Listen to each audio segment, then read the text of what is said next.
povo de Israel havia reparado o altar, havia destruído toda a idolatria e estavam buscando a Deus. A casa de Deus estava prosperando. Ezequias estava sendo abençoado por Deus e prosperando em tudo, porque ele estava buscando a Deus em primeiro lugar. E eles orando, buscando, jejuando, servindo a Deus, levanta-se Senaqueribe, rei da Síria, e acampa contra Judá, contra as cidades fortificadas, e intenta apoderar-se dela. O povo brasileiro buscando a Deus, clamando a Deus pela nação, e aí o poder contrário querendo apoderar-se do Brasil. Qual a nossa atitude diante de tanta opressão, de tanta ameaça? O rei do povo de Israel falou ao coração do povo: esforçai-vos, tende bom ânimo, não temais, nem vos espanteis por causa do rei da Síria, nem por causa de toda a multidão que está com ele, porque há um maior conosco do que o que está com ele. Será que nós podemos aplicar isso para os nossos dias? Foi uma grande multidão que escolheu o candidato que foi eleito. Mas será que Deus está com eles? E com o povo de Deus que tem orado, clamado, buscado? Há um conosco, maior do que o que está do outro lado. Não podemos ficar temerosos. Olha a palavra de Deus. Com ele está o braço de carne, mas conosco o Senhor nosso Deus, para nos ajudar e para guerrear nossas guerras. E o povo descansou nas palavras de Ezequias, rei de Judá. Nós hoje podemos descansar na palavra de Deus. Se a nossa vida está alinhada com a palavra, se nós temos orado, perdoado os nossos inimigos, se os nossos lábios têm sido usados para glorificar o Deus Todo-Poderoso, o qual servimos, e não para rixas, pelejas e xingamentos, nós podemos ter esperança e descansar em Deus. Então, vem Senaqueribe, vem as ameaças, vem as afrontas que nós estamos ouvindo nesses dias. E Senaqueribe diz assim: qual é de todos os deuses daquelas nações que meus pais destruíram, que pôde livrar o seu povo das minhas mãos, para que o vosso Deus vos possa livrar das minhas mãos? Muitos países não puderam resistir a esse tipo de governo. E agora a ameaça vem, O Brasil também não poderá resistir. É isso que o inimigo fala. E fala que Deus não poderá nos livrar das mãos do nosso inimigo. Deus só não vai agir se nós ficarmos temerosos e não confiarmos em Deus. Mas os que confiam no Senhor são como os montes de Sião que não se abalam, firmes para sempre. Onde está a nossa confiança? Onde está a nossa esperança? Se a nossa esperança está no braço de carne, nós seremos derrotados. Mas se a nossa confiança está no Criador dos céus e da terra, nós podemos ficar descansados, porque Deus não conhece derrota. Você tem ouvido insultos e ameaças esses dias? O povo de Israel também passou por isso. Olha o que os enviados de Senaqueribe, que representa a afronta contra o povo de Deus, diziam aos judeus: e clamaram em alta voz em judaico contra o povo de Jerusalém que estava em cima do muro, para os atemorizarem e os perturbarem, para tomarem a cidade. O inimigo quer nos vencer com a tática do medo, mas aquele que espera em Deus não pode ficar temeroso.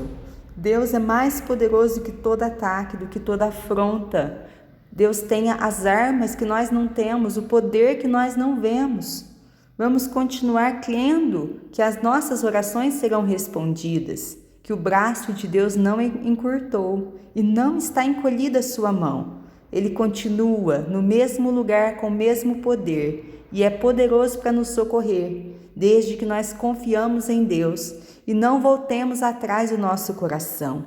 Não podemos deixar desmaiar o nosso coração. Temos que ser fortes, corajosos, como Deus disse para Josué: não pasme nem te espante, seja forte, seja corajoso. Aqui está o segredo da vitória. Porém, o rei Ezequias e o profeta Isaías, filho de Amós, oraram por causa disso e clamaram ao céu. Nós não temos que ficar dando resposta para as afrontas. Nós temos que clamar àquele que tudo vê. Nós temos que clamar aos céus. A palavra de Deus nos dá legalidade para clamar, para orar A palavra de Deus diz que nós que confiamos em Deus somos protegidos, somos guardados. A palavra de Deus promete que os justos florescerão como a palmeira, crescerão altaneiros como o cedro no Líbano. Então nós declaramos que homens e mulheres justos florescerão e não serão removidos ou censurados por se levantarem contra a injustiça. No Salmo 89,14 diz que justiça e retidão são os alicerces do teu trono, amor e verdade vão à tua frente. Declaramos que, assim como a retidão e a justiça são o fundamento do teu trono, ó Deus, eles serão o do Brasil e o do nosso governo. Restaura a justiça, ó Senhor. Declaramos que homens e mulheres piedosos, de integridade, que te honram e que tomarão decisões justas, serão estabelecidos em lugares de autoridade no Brasil. Declaramos que o anjo do Senhor acampa-se ao redor de todos que te temem e nos livra dos homens e mulheres maus. Senhor, livra-nos da injustiça e do mal. Age em nosso favor, Pai. Agindo o Senhor, quem impedirá? Quem é poderoso para deter o teu braço? Declaramos que o Brasil é protegido porque nos refugiamos em Ti. Declaramos que os líderes e juízes injustos serão expostos e expulsos de seus lugares por Tua poderosa mão. Declaramos que Tu és o nosso refúgio, nossa fortaleza, socorro bem presente em tempo de angústia, pelo que não temeremos. Que o espírito de medo que foi derramado sobre nossa terra seja desarraigado e não seja mais uma força controladora em nossa nação. Livra a minha alma sem danos da guerra que movem contra mim, embora sejam muitos que me perseguem. Salmo 55, 18.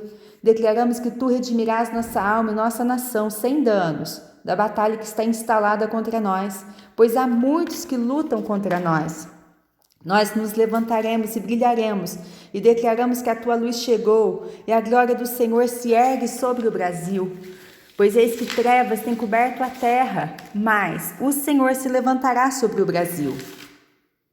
Olha o que Deus fez, já que o povo estava com a sua vida alinhada ao seu propósito. E houve uma oração constante diante de Deus. Não haveria quem pudesse livrá-los. E quem pode nos livrar na situação que nós estamos? Se não for Deus, quem poderá nos socorrer? Mas o nosso socorro vem do Senhor, Criador dos céus e da terra. Olha quando o povo clama de verdade e confia em Deus de verdade. Olha o que Deus fez, 2 Crônicas 32, 21. Então o Senhor enviou um anjo que destruiu todos os homens valentes e os príncipes e os chefes no arraial do rei da Assíria. E este tornou com vergonha de rosto a sua terra, e entrando na casa de seu Deus, os mesmos que descenderam dele o mataram ali à espada. Olha, não teve guerra.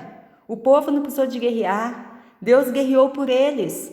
Deus pelejou por eles e colocou aquele que afronta o povo dele no lugar certo. Ele enviou os anjos dele, guerreou e destruiu o arraial do inimigo. Se nós soubermos lutar com as armas que Deus nos dá, a resposta de Deus é muito além, muito acima do que tudo que podemos pedir, pensar ou imaginar. Efésios 3:20, Deus é poderoso para fazer infinitamente mais do que tudo que pedimos ou pensamos, segundo o seu poder que opera através da igreja. Deus é poderoso. Vamos confiar em Deus, vamos orar a Deus. A justiça vem de Deus. Assim livrou o Senhor a Ezequias e aos moradores de Jerusalém, das mãos de Senaqueribe, rei da Síria, e das mãos de todos os lados os guiou. A Bíblia diz que quando nós buscamos a Deus de todo o coração, Ele faz que até os nossos inimigos tenham paz conosco. Então foi um livramento completo, foi um livramento maravilhoso, não apenas do rei da Síria, mas eles alcançaram paz com todos os seus confrontantes, todos os seus vizinhos ficaram em paz com o povo de Israel, porque Deus é que dá a paz. Deus é que tem esse poder de fazer cessar toda a opressão contra o seu povo. Mas aqui veio um problema, e pode ser até o que está acontecendo agora conosco. Mas não correspondeu Ezequias ao benefício que se lhe fez, porque o seu coração se exaltou, pelo que veio grande indignação sobre ele e sobre Judá e Jerusalém. Deus tem nos livrado, nos protegido, nos guardado, mas como tem sido o nosso coração? O coração de Ezequias se exaltou. Lembra quando Nabucodonosor exaltou seu coração? A Bíblia diz que a soberba precede a queda.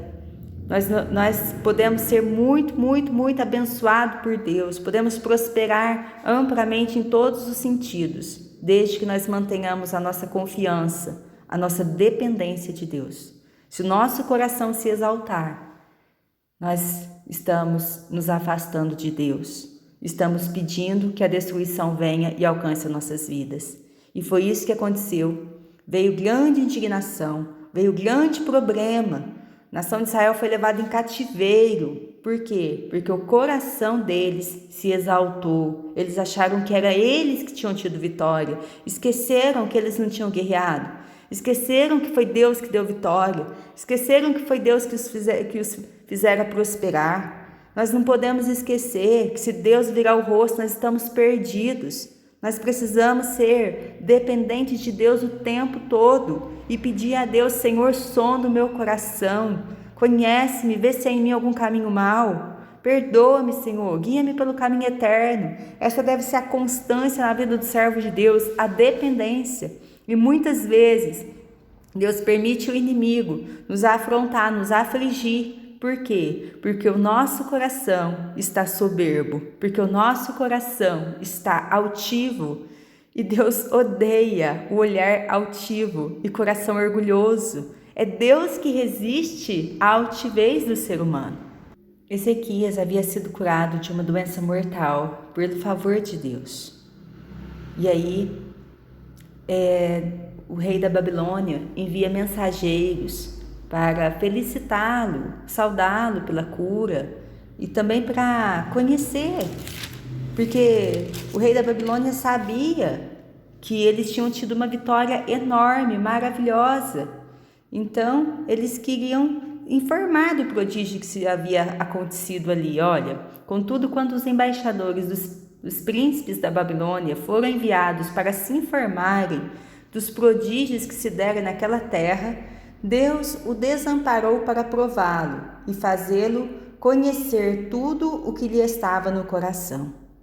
Então Deus deixou ele fazer o que ele queria. E sabe o que ele fez? Ele se exaltou. Ele abriu todos os tesouros da casa do rei, da casa do templo, e mostrou todas as riquezas para o rei da Babilônia, para os enviados da Babilônia. E no mesmo tempo veio Isaías e falou para ele: você teve visita? Ele: sim. E que você mostrou? Ele falou: todos os tesouros, nada ocultei. Então Isaías falou: então, tudo isso vai ser levado para a Babilônia. Por quê? Porque você se exaltou, você se engrandeceu, você quis aparecer com aquilo que Deus deu para a glória de Deus, não para a sua. Hoje, ainda meditando, ali quando Herodes matou Tiago à espada e viu que isso agradou o povão, então quis matar Pedro também. Quando vê, ele vai lá fazer um discurso, né? Achando-se o tal, vestiu de rei. E quando ele falou, a multidão falava: voz de Deus e não de homem. O que aconteceu? Ele não deu glória a Deus e, ferido de bicho, morreu no mesmo tempo. Então, que toda a honra, toda a glória seja dada a único que é digno de receber a honra, a glória e louvor. Não a nós, mas ao grande nome do Senhor dos Senhores, o Deus Todo-Poderoso, seja toda a honra e toda a glória. Muitas vezes nós somos humilhados, nós somos afligidos para que o nosso coração não se exalte, não se ensoberbeça para o nosso próprio bem. Por quê? Porque aqui estamos de passagem e o reino de Deus não é deste mundo, mas o reino de Deus é eterno. E o reino de Deus não tem aparência externa, mas o reino de Deus consiste em paz, justiça e alegria no Espírito Santo. E quem é de Deus jamais será roubado da paz de Deus, que excede todo entendimento e que é poderosa para guardar nossas mentes e nossos corações em Cristo. Por isso, continue orando pelo Brasil.